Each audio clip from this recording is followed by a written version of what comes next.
like the bag. You obviously travelled very light, Tracy. Yes. Love the video. Great sense of humour in that. How much do you get involved yourself in the production of those? I write them. Not bad. Well, Dave has a few ideas. Dave Robinson, who I work with at Stiff, he has a few ideas. Then we just get a load of locations and we do them in about a day. Which is very good for videos. We work till 4 in the morning and just get it all done. Just if anything happens, and if we find any gags when we get there, you know. The mirror ball was planned on that one. That's terrific. You know, I decided to do that. But just whatever happens on the day, we're very spontaneous. If you make videos spontaneous, they tend to work a lot better. You seem to be very much into the whole 60s thing, you know, the frocks and all of that. I love it, and yet I'm so young. I mean, I'm just a baby. I'm 24 now. I mean, all I remember of the 60s is my mum going out on a Saturday night in the old miniskirt and twisting with my Auntie Irene, you know. And, I mean, the dresses I like wearing. I mean, and I remember things in the 60s, like when my mum was going out to the club, she used to let us watch The Saint, and it's bed after The Saint. And the Saint, Roger Moore, would always walk through a disco, wouldn't he? And there'd always be some crazy kids going like this, and hey, hi. And they always wore like really lurex frocks with big hoops on it, and they had blonde hair, and that's how I remember the 60s. And you also seem to like a lot of the old songs. I mean, like this Move Over Darling. I do, I love them. I mean, when I listen to tapes and decide what to do for the next single, and I get a lot of new songs sent to me, but I don't like them as much. I just want to... I mean, originally I wanted to sing, make records, because I adored Cilla Black, Dusty Springfield, Sandy Shaw, Lulu. They were all the women I really admired who'd been in the pop business. And although I loved Toyah, Kate Bush and all the people that followed, they didn't have such an impact on me.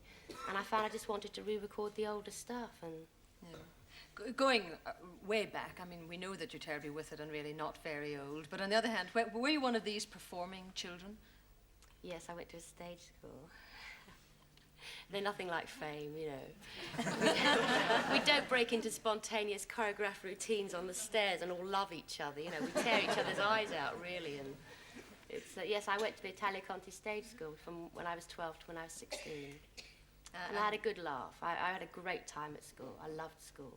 But did you like that whole kind of theatre school? No, I hated it, Gloria. I especially hated auditions because, I mean, the kids that got the jobs when you were 12 were the lovely little blonde ones who did the Nestle's cream ads and said, hello, I like playing with Cindy dollies and I love school and I love everybody and I'm really sweet. And they used to get all the jobs and I used to walk in, you know, looking terribly Jewish, and I went through that awkward 13-year-old stage, you know, where I just looked awful all the time. And the last audition I went to as a kid, it was for something like Kismet, and they used to send like 300 of us out on a coach for these auditions. And they lined like 300 kids up on the stage, and all the mums were in the wings with the makeup boxes, and my Benita's got longer legs than your carrot. No, she hasn't. She bloody has. And I remember that this guy went, this really bored producer went, OK, I'll have you, little blonde girl, I have you, and, oh, Tony, what shall I have? Oh, I'll have you. And he pointed right at me out of 300 people. I went, oh, God, I thought this is it. And I stepped forward. He went, no, no, no, not you, darling. The little blonde next to you. And I thought, I'll never go on another audition as a child. It was just a cattle market. It was terrifying. You were, in fact, a dancer for quite a number of years, weren't you? I was, till I was about 18. From 16 till 18, I was a dancer with the second generation, Dougie Squires, you know, all that. Hi, we're hip. You know, did all that for a couple of years, got my equity card. And why did you give dancing up? I just wasn't very good at it. I wasn't very dedicated, and I mean, when I used to see girls with their legs around their ear holes, you know, these hot gossip girls made me want to give up because they're so good. And well, I wasn't really getting anywhere, and I had a number of misfortunes on stage, and it didn't really work it. Oh, I always tell this story. Well, I went up with no knickers on once, and they didn't employ me again. I'm always telling that. I told the whole nation about me wearing no knickers in Blackpool. And the various incidents. And they've been like watching that. you ever since, presumably. Yeah. Got them on today. Woo! When it comes to your impersonations, I mean, is it very much observation, watching people as you move around?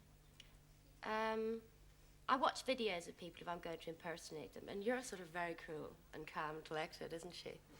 Nothing ever goes wrong for Gloria. I sit here like this. That's okay. Give me your bag and I'll just sit like this for the rest of it. I can't really do you terribly well, but you're very cool and collected. You've actually done it better than anyone I've ever heard prior to this, because most people get it a very, very strong They don't hear a North Belfast sort of yes, Belfast right. accent. It's not. It's very calm. And So I approve of yours. You're beautiful. That's who were your first impressions when you started in this game? I think it was Toya. It's a mystery, oh, it's a mystery. Because I used to speak like that when I was about 12. And I did, like, loads of exercises to get rid of it. She doesn't lift like that, she lifts like that. I think it's very appealing. God, I've got that Toya. If you're watching, she'll break my neck. Now, I'm good mates with Toya now, but she never mentions the impersonations. She never mentions it. It's really odd. And once we got stuck outside a stage door, me and her, and there were about 40 of her fans. And they went, do an impersonation of Toya, do an impersonation. And she just went, it's okay, you can if you want. And I said, no, honestly, I can't. And I ran back inside. I couldn't do it in front of her. Do you have a favourite that you enjoy doing? Not so much impersonation. I do like doing Toya. I love it. But I have characters I enjoy doing very much. What's the lady who's got some kind of a fungus problem? Pardon the French. I can't remember her name. There's a character called Betty Tomlinson that I do. I always enjoy doing Betty. When I first went to the writers with the idea to do her, they said, oh, you can't. That sounds really weird, you know. I said, you know, you always get these women. They're always in documentaries, and it's sort of the handheld camera job, and they're saying, well, the fungus started when Steve went into prison, and Kelly and Wayne, my kiddies, they're not happy. You know, I'm not right. I'm not right myself, you know. I'm under the doctor. And you always get them, and I said, you should do a sketch about it. And they always show, they track up to the fungus coming out of the walls, and, you know, she's got no bath, the toilet's 2 miles from the house. And I always enjoy doing Betty, because she's, you know, she's got a social problem. I love the Sloane Ranger. I think that's absolutely true. Oh, Rosemary, Roz. It's based on my friend Rosemary. You're going to launch into a bit of the Sloane Ranger? Hey, that's really cool, okay? That's Rosemary. And, like, when I showed her the video of it, she said, that's beautiful. And I thought she was going to go, you little cow, how dare you impersonate me? And she said, that's beautiful, that's really beautiful. I take it that a lot of your friends don't recognise the fact that you've incorporated them into the act. They don't. Loads of them don't. There's one girl, I'll do this beauty queen once. And she's like, oh, gets excited. And it's based on this, I won't mention her name, it's based on this friend of mine. And every time she goes, I don't know who that girl is. But she'll make me laugh. She really makes me laugh. I'm upsetting. Well, Tracy, I think if you can't see it's you, you're crazy. We've got to leave it at that point, but I wish you every success with a career in the new year, and thank you very much indeed. Thank Tracey you very Ullman. much.